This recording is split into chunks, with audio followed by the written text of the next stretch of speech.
This is episode 65 of the Rhythm and Rhymes podcast. I'm your host, AJ Hughes. I'm here with my co host, Antonio Hughes.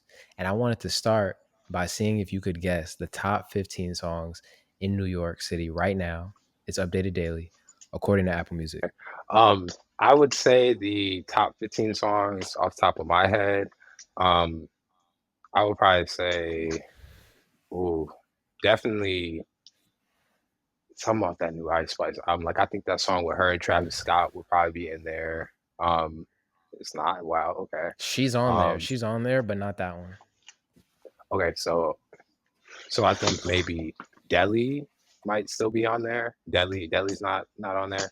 Um, This is for an easy one. sure, Fisher by Cash Cobain is definitely on there. Like everybody's been bumping that wave. No, but Cash Cobain is on there. You got two artists, but no song yet. Okay. I'm trying to think who would be on the New York list. It's You know the song. uh You definitely know the Ice Spice song. well, We is talked it about Fart? it. Is Fart on there? Is it it's not that one? Hmm, damn. That's how like unmemorable her music is because I can't remember the song and the name All of the right, I'll just song. give you But that one. It's Did It First with Central mm, C. I don't know why I didn't guess that.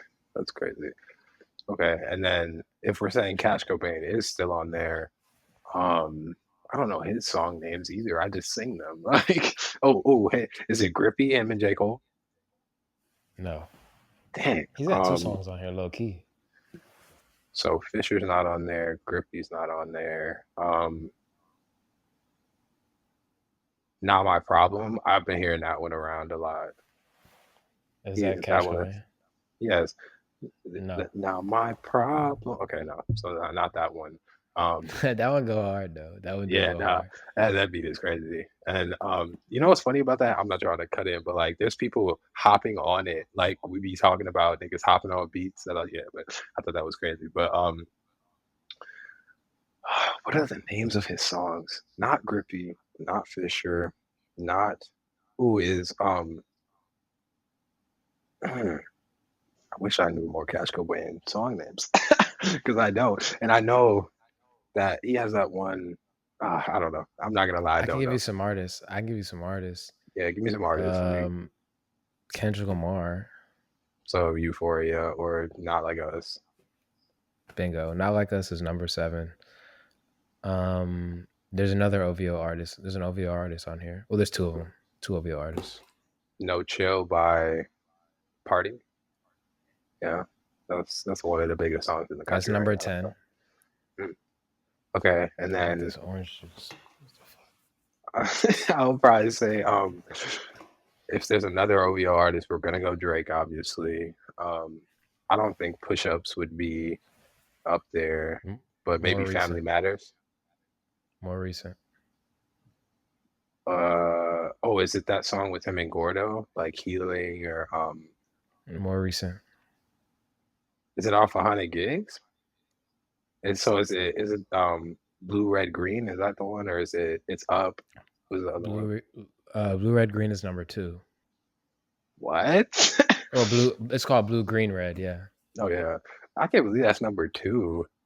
That's the one with Young Thug, right? No, that's the other one. That's the one that sounds like it's a UK bop. UK bop. That's crazy. I didn't even know that. Okay. There's So another one on here too. really? So then the song with him and Lotto, I don't know the name of that, but I'm guessing the song with him and Lotto, yeah. Housekeeping Knows, Teacher and Lotto is number 4. There's Bro, another. what? I mean, they're all on here, low key. There's only 3, so So It's Up is on it there too? it's number 1. It's number 1. Drake, Young Thug, and 21 Savage. It's Up is the number 1 song in New York right now, according to Apple Music. If you're wondering why I did Apple Music, it's because it's the one that they show. They don't show their numbers, so they're. Mhm. I guess they're the most reliable in terms of the streaming. Like YouTube and Spotify have too many like bot farms and stuff like that. So they say this one's more reliable. But yeah, and like you might not know the artist, but you know this other song. It's a TikTok song. What's the? Can you tell me the artist? 'Cause I might know the artist. Jordan, that it's about That another one. artist. Oh, is it that one? Is it Kehlani? Hmm. Yeah, Kehlani featuring Kehlani is number 3. that's a bop though. I'm not gonna lie, it's a good song. I'm trying to think of who else might be up there. I still would have Cardi up there. I don't know. If Cardi hasn't really been releasing music, but okay, no Cardi. You want a few more artists, or you want to just call it Give me like two more artists. Let me see if I can guess. A Boogie with the Hoodie? Oh, what song would he have up there? That would be off his last album. Um, ooh, You were almost okay, there. You were talking about it earlier. really? Um, let's just call it because this is gonna be drawn out if Okay. I don't if Okay. I don't guess. 15 is Espresso by Sabrina Carpenter. Mm, 14 is Body featuring Cash Cobain by A Boogie with the Hoodie. uh, 13 is Beckham featuring KJ Swervo by D Bills, Kyle Rich, and Kai Swervo. I don't know who that is. Did It First by Ice Spice and Central C is 12. Oh, this shit is on here twice. Kehlani by Jordan Adetunji is 11. No Chill by Party Next Door is number 10. Number 9 is Si Antes Te Umbria Concido by Carol G. Number 8 is Who by Jimin. Don't know who that is. 7 is Not Like Us. 6 is Rump Punch by Cash Cobain. 5 is Birds of a Feather by Billie Eilish. 4 is Housekeeping Knows, like we said, by Drake. 3 is Kehlani, the remix. 2 is Blue, Green, Red. And 1 is It's Up. Um, and before we get into Lala, which, off the 100 gigs, really quick, which one is your favorite? I would definitely say that one with 21 Savage and um Drake and like Young Thug, sorry. But I that was probably the most Yeah, fire yeah, one to yeah. me. The other two didn't really catch my ear right away. That Lotto song was decent, but it wasn't like I didn't love it. Yeah, I don't really like the Lotto song, but the Blue, Green, Red song, I don't know, the beat on there go crazy. I like the beat because the cadence switch and the beat for me, I was like, okay, this is kind of like this can make it into my this can make it into my playlist. Um, just because it gave me like a UK type of feel, type of bounce. So it's definitely gonna make it into my Serato, but I don't know if I like the Lotto song. But it's up is actually fire. I ain't gonna lie, it's up is actually fire. Yeah, that was probably my favorite one, honestly. All right. Yo, tell me about Lala, bro. It looks like a lot of fun. I'm not gonna lie. I was on the Lala page and I'm like, yo, I know that nigga. I was like, yo, I know him. How was it? It was good. I would say I was mad that I missed Thursday because Spinall and Tyler were on Thursday Dang. and I couldn't go because I was still on internship. But the only reason I was glad I didn't go Thursday is because they replaced Tyler the Creator, who I really wanted to see, with Meg The Stallion. Tyler the Creator canceled almost every festival he was on for the whole summer. He said he had stuff to deal with. I saw him tweet about it, so I knew he was gonna cancel, but happens. And then I really enjoyed on Friday seeing Victoria Monet. That was a really good one for me. Like I remember people talking about her Grammys performance and like how she was at that, and that was really cool to see. Like she's a really good artist outside of just On My Mama, because she played that last. Like I feel like the crowd was really engaged the whole time. They were fucking with the set, and I really fucked with it too. Didn't get to see V's. That was kind of annoying. I Mm, didn't really care as much to see V's, but it was one that was on my list. Um, I did spend a lot of time at the EDM stage just because that's where my friends were, and this was interesting. not the year for me to lose my friends. But also, I do want to say this was an EDM heavy year, so it was like if I wasn't at the EDM stage, some of the other stages didn't have a lot of artists that I was like that familiar with, to be honest. Like there was some, but I had to. I saw Alok, which he's a pretty good DJ. Loud Luxury, pretty good DJs there. And actually, I almost forgot to mention this. Loud Luxury brought out Bobby Shmurda, and that was absolutely insane, which I didn't expect Do they it have a song because together? EDM. Yeah, yeah, he has a song with them, which is funny. But he came out and they were like, for the first time in 10 years, Bobby Shmurda. I was like, what the heck, bro? Like they brought him out, and then he played Hot Nigga. That was a good like mix up between the set, but they were pretty good too. And then Yo, I yo, miss that's Zed. nasty. What? Wait, that's nasty work. EDM into hot nigga, back into EDM. Keep going. That's nasty. And it was weird. Like I wasn't expecting it, but it was definitely a good switch up. But I miss Zed to go see SZA because I had to see SZA. There was no way I was going to see Zed over SZA. I know I'm going to get another chance to see Zed. I don't know if I'm going to get another chance to see SZA, but that was probably my favorite concert of the weekend. She played a bunch of her new stuff from the newer album. I think one of my favorite songs that I heard from that was the last song on SOS. Oh, she played Forgive Us. I don't Wait, care no, about no, no, confidence. not I that one. just want my leg back. She did the rapping song. Yeah, That's my yeah, shit. Yo, I can't believe you yeah, see bro. that live. I need the SZA rapping album. I need it. Yeah, yeah, bro. She was going crazy on that. She went crazy on Open Arms. She played Shirt also, obviously. She definitely played some stuff off the old albums I was really messing with. I think she ended the concert like it was kind of like an encore type thing where she just came back out. She played 20 something. That was like that hit me in the heart deep just because I have some core memories with that song and just that whole vibe. Also, did miss Sexy Red. I heard her set was insane. Like I heard everybody was going crazy for Sexy Red, but I personally missed it. And then Saturday I went to because this is the last day I got to go. Um, I didn't get to see Nia Archives because I was somewhere else. One of my friends was having a little, I'll just say stomach issue. He was having a day, but I had to be with him. I did get to see Future Metro Boomin. Everybody was Okay. kind of disappointed in that set just because he came out late. I heard it was stage issues, which I don't know if that's really true, but you know, whatever. And then his set, like for that 30 minutes that he was on, it was good, but then he like ended it exactly at 9:59. Like it was like he was like, "Love you, Chicago," and ran off the stage. Like Who was the it was the headliner? fact him, And did he play and like that's what that? I'm saying. Yeah, Oh, yeah. okay. Okay. He played like that. He played Fried, which he played Fried like twice. He played it was another one he played like twice that I didn't think he was gonna play. Oh, Type Shit. He played that twice.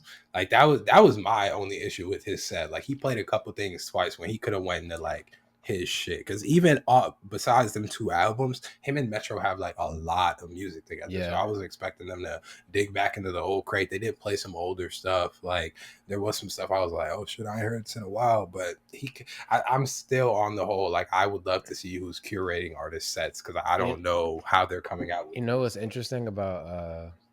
I think my favorite Metro Future song is actually it's a 21 Savage featuring a Future X. That song goes so hard. That's my favorite song that they've done. And then I like some what Plastic. Which one's off of What a Time to Be Alive did he do? He didn't do the whole album, did he? No, he didn't. But he did Diamonds Dancing. He did Jumpman, right? Yeah, I think so. Yeah, because if you're on Metro, though, yeah, he definitely did jump, man. Yeah. They do got a lot of music. Damn. Yeah, but I got to see Kenny Beats too, which was a weird switch up. But seeing him in his like EDM bag along with his rap bag, like the way he switched it was insane. Like he started off, I wouldn't even say EDM. He was more so playing a lot of house stuff. Like the bop was really house. I feel like he kind of got in his Chicago house bag, and then he went into a lot of rap stuff at the end. He played Not Like Us. He played Finito, Chief Keef. Like he Okay. had that whole stage going crazy. But I definitely think this was for me an okay Lala. Like it wasn't the best, it wasn't the worst for sure. I think a lot of my friends enjoyed it a lot because they're really, really into EDM at this point in their lives, and I'm more so just I like hearing DJs DJ, so I'm gonna go over there and see what they got. Plus, it wasn't rap heavy. Afrobeats was more so on that Thursday that I missed. So hopefully next year when they have some Afrobeats artists, I'll be able to be on Thursday or whatever day they have them. But I'll probably give Lala like a cool 7. You know, a This is cool your 7. third one? Fourth Fourth one? actually. It's your fourth one? Yeah, Where would you rank it? I might put it at 3 because the first year I got to see Young Thug before he went to jail. That was probably one of the Oh, best concerts I yeah. had seen in my life. Yeah, bro. Like he brought out Gunna. I was so hyped for that. And I was like front row for that. So I was like, man, this is crazy. And then um the second year I would probably put at number one, honestly. Like I got to be with all my friends for one thing. It was one of the better years as far as like the way it was spread out. Like I'm pretty sure that yeah, because that's the year I saw J. Cole, Big Sean, um, Lil Durk. That's Like that crazy. was that year was I think that year had that might have been last year, but the year that had Key Glock 2 was probably one of my favorites. Like Key Glock, I saw Kendrick that year. I saw a bunch of people, That's but wait, I you would saw say Kendrick this and J. Cole and this, they were both at Lala? Or it was just it was two separate years. Like the one year was okay. J. Cole, Big Sean, and then the other year I saw Key Glock, Kendrick, like all them That's in there. crazy. That's crazy. I need to get to a festival, bro. I haven't been to a concert all year. I was thinking about that. I've been to a concert all year. Yeah. That's dope I though. don't really think. I feel like as you get older, the festival vibe isn't as great. Like I feel like unless you want to be in it, being on like the outside. Even when I was at Future, because my friend was having like his stomach issues and stuff, and I didn't get to see Nia Archives at that time. I also didn't get to get close enough for Future, which I heard Future was so insane that they literally had to shut it down like in the middle and be like, "Hey, we got to chill for a second. There's people getting crushed," but Future is one of those sets I gotta be up front for. Like that's Young Thug, that's Yeah. Lil Baby, like gotta be. But yeah, bro. Okay, that's smooth.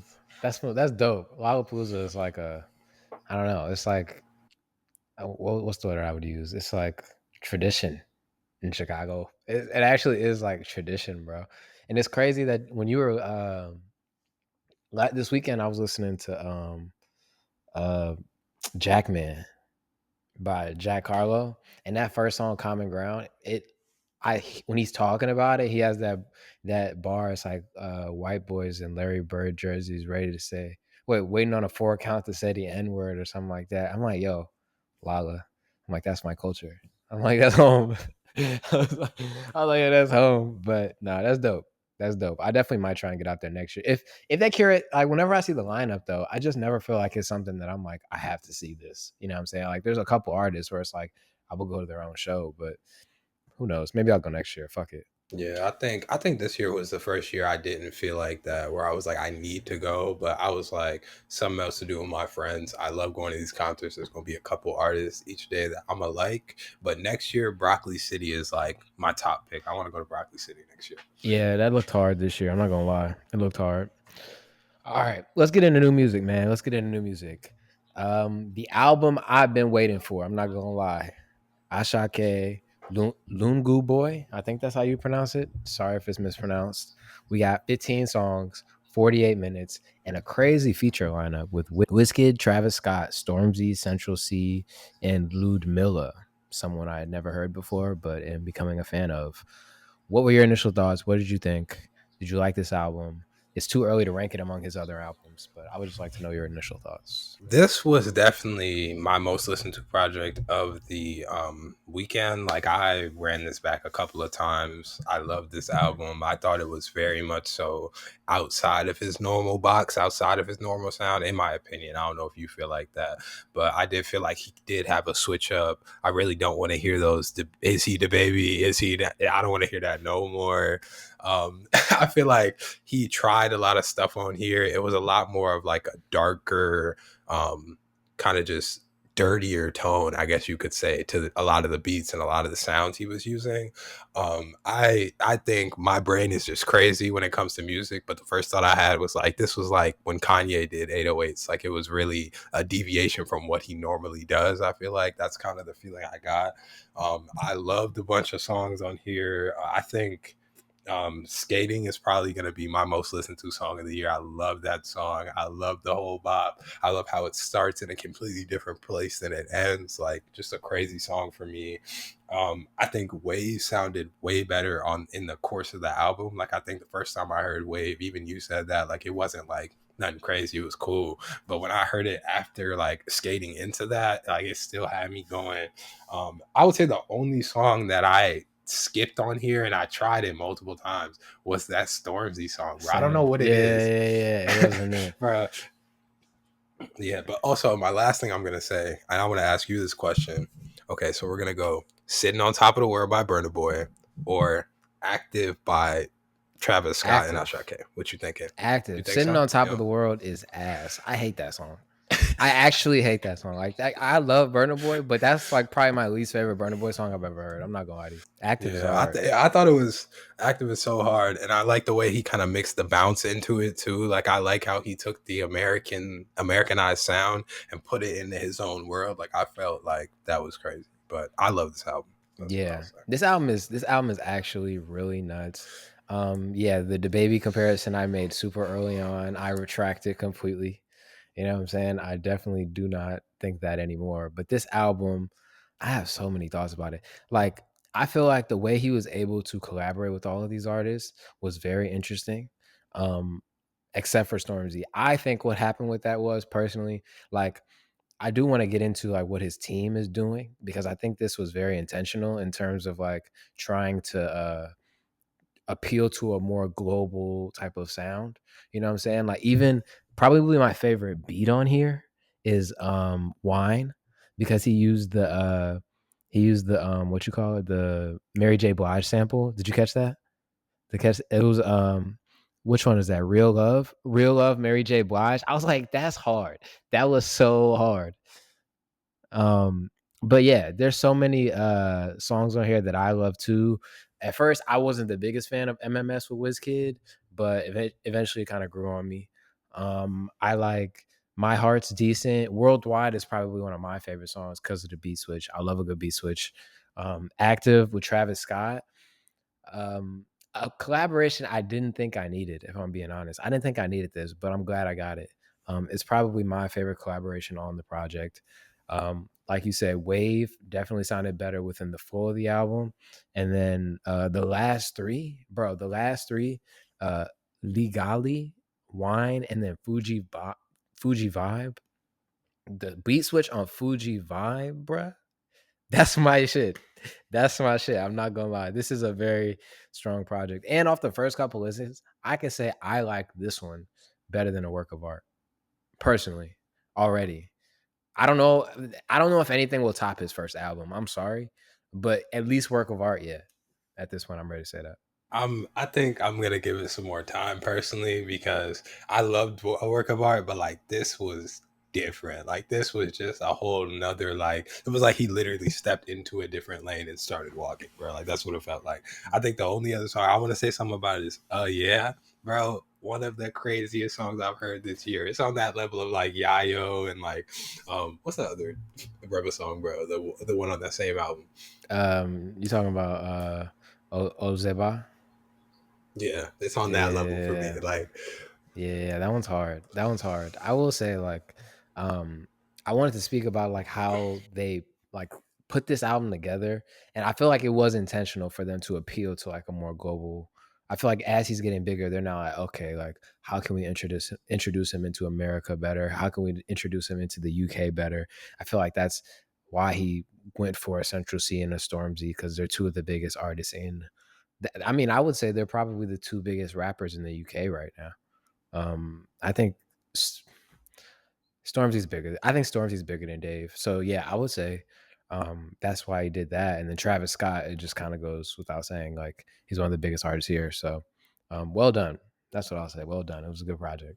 yeah, I also think it's interesting to see how Travis Scott is moving now. Like, I feel like he's trying to be on that more DJ side of stuff. Like, did you see that video I sent you where he was DJing Yeah, on yeah, something yeah. TV? Yeah, it was hard.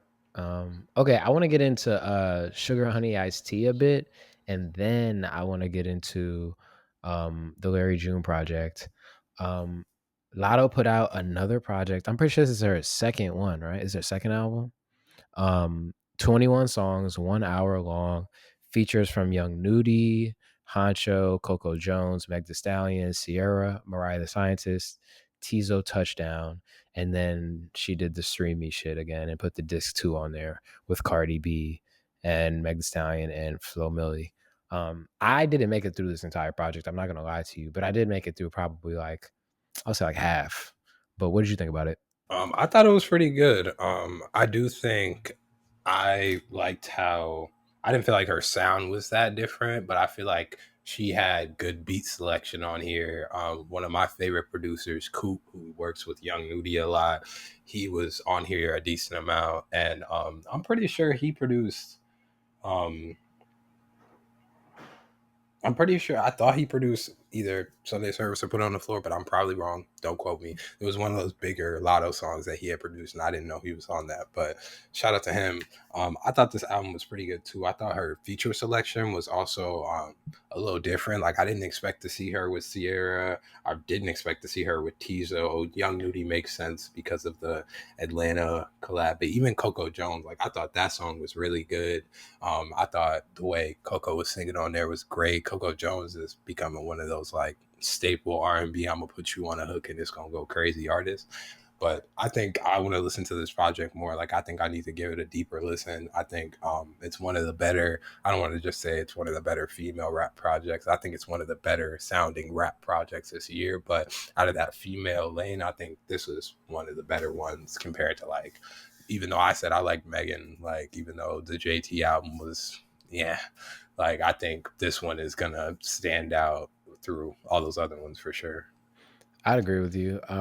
There was one tweet that do you ever like I try not to look at at social media before I listen to a project anymore because I feel like you start looking at it through the scope of what you've read or seen unconsciously. I've done that, but I did see a tweet before I listened to it, and I couldn't help but like hear it once I started listening. It said that this sounds like an OVO production project, like the first half of it. And you listen to like Georgia Peach, even the like we said earlier, we had said Big Mama sounded like it was like the what was it, Family Matters, the B Switch or whatever. Like we had said, no, not Family Matters. Which one were we talking? It was the Drake song though. We compared Big Mama to a Drake song. Um, but yeah, I was like, damn, this does sound like that, and especially right after her coming through with the feature with Drake, and then a little while ago we saw there was the rumors of Drake and Lotto's sister being together, but I feel like that was just them at a location with Lotto because I feel like there's some type of synergy going on there. Um, but I'm not mad at this project. Like I said, I want to listen to the rest of it. I haven't heard the whole thing. Um, and I do think that they're being intentional about adding these other singers and female artists on there because they want to show her versatility. I think they don't want to pigeonhole her into the rapper area. They want to give her options of going other places. But she's been doing that. Like one of my favorite Lotto features is it's the song on the LMA project. What's I love that song. I'm forgetting the title right now. Oh, didn't say by LMA featuring Lotto. That is in the bag of like these softer R&B sounding records. So I'm not mad at it. I'm not mad at it. That's all I'll say to it. Yeah, I think I could definitely see them trying to put her in that kind of rapper singer lane. I think that's smart to be honest. Yeah. All right, we'll get back to that at some point. Larry June doing it for me. He's dropped a project. No features, interesting enough. But I did see, we'll get to this later, but I did see he says he has another Alchemist project coming soon. Um, but this one right here, doing it for me, 15 songs, 37 minutes. What did you think? I feel like Larry June is in this like weird lane of his own. Like I don't really hear a lot of people making music like Larry June.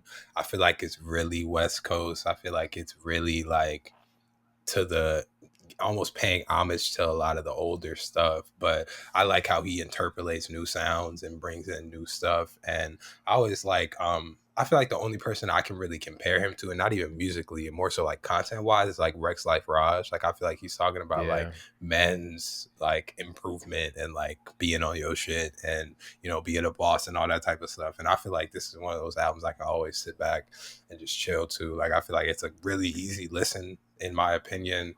I feel like Larry June hasn't really missed in a while. He's just not really mainstream to everybody, but I feel like he's having that slow snowball effect that's really gonna blow him up. And I feel like this was a really good project, to be honest. What was you have any standout tracks? I like Stinson. Sorry, Stinson Beach a lot. Morning Calculations was also good. Yeah. Breakfast in Gold Coast, and probably Imported Couches. One of the things I like about Larry June is like these song covers remind me a lot of like almost like something Drake would do, like this, like 7 a.m. in Sausalito, like some random stuff like that. I always think that's Yeah. funny, but Meet me in yeah. Napa. Yeah, I see what you're saying. Um, I'm not gonna lie. I'm excited to get to this one. I didn't listen to it yet. Like, there's just so much music dropping. It's so hard to get through everything. I got to the fourth song. I got through four songs, and Morning Calculations was fire. I did enjoy that. So I'm not gonna give too much an opinion on this one just because I haven't heard it. Um, but you got it from our resident rap head here, our resident hip hop head. So go check that out. The last project I briefly wanted to mention was Kelvin Momo, my favorite on my piano DJ, put out over 3 hours of music the other day. So don't ask me if I listened to it all because I didn't. I definitely didn't listen to all 3 hours. It's impossible. But I got through about 5 songs, which is still about 30 minutes. Yo, I love Kelvin Momo because he's gonna find a way to bring in the most obscure, weird sounds into this.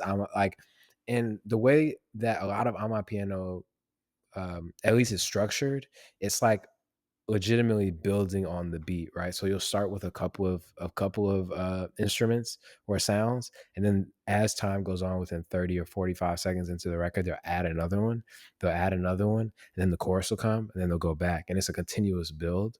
And he's really good at finding instruments I've just never heard before, and it's very like slow, smooth.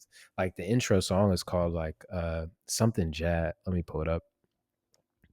It's called the intro is called Kendi Jazz, and the second song is called Jazz Cruise, and I really enjoyed that one. One collaborator he has on here a lot is named Styx. Whenever they do something together, I really enjoy it. But that song is 8 minutes and 32 seconds. You know what I'm saying? I'm putting the disclaimer on the On My Piano. You know what I'm saying? You're probably not gonna listen to a full album in one sitting. Like I said, I'm always throwing it on in the background, or like when I'm going on a walk or something like that. Like, this is that type of music for me. So if you want to give I'm Piano a chance, Kelvin Momo dropped 3 hours and 38 minutes of music, 30 songs. That's all I got. hey, for your head tops, 3 hours. That's crazy. It's nuts. The last thing I listened to this week was Fendi Bucket by Russ. Did you hear that? Yeah, a lot. Yeah, I like the beat. I don't know what it is. Some of these TikTok trends get stuck in my head. You know, whenever that song came out and it was like, "Let me hold you," remember that shit? I was like, "Oh, that shit hard." So it was a cool little bop. But this week I do want to get into. There was a couple more projects that I briefly want to get into. J Balvin dropped an album. I Hmm. didn't hear it. Did you hear that? I heard a little bit of it. I didn't get to hear the whole thing, so Okay. Kali Uchis dropped the deluxe on her last Spanish album, which I want to get into. There's a K Tronada song on there. And then there's this one I'm actually excited to listen to. Uh Show Dem Camp and the Cavemen put out a collab album called No Love and Legos. Um they make really good music. I've only heard a couple of songs from them, but from what I've heard, the singles that came out, I'm definitely gonna check this out this week. So if you guys out there are looking for new Afro beats type of music, that's a good album.